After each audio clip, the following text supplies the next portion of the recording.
The number of unpaired electrons in the electron configuration of a chromium atom is, so this is a problem talking about electron configuration. And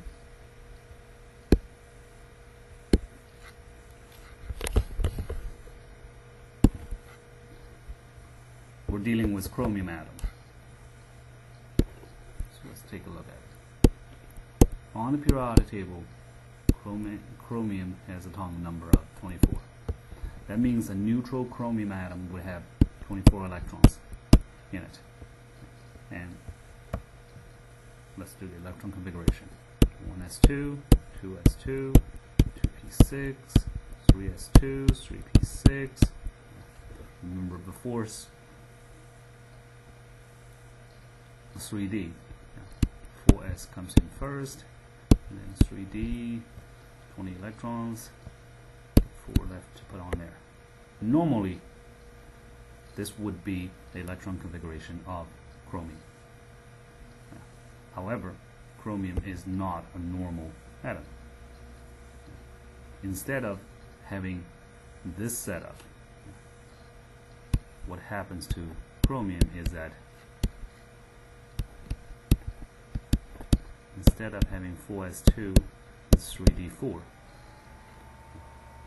chromium decided to split the one pair of electron on the 4s orbital, use some energy to excite it to the 3d orbital, and by doing that,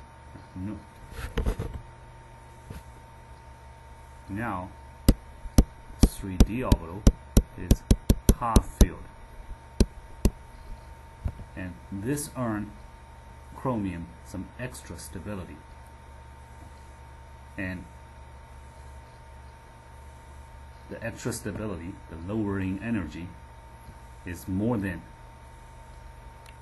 what is spent in excite one of the 4s orbitals into 3d orbital.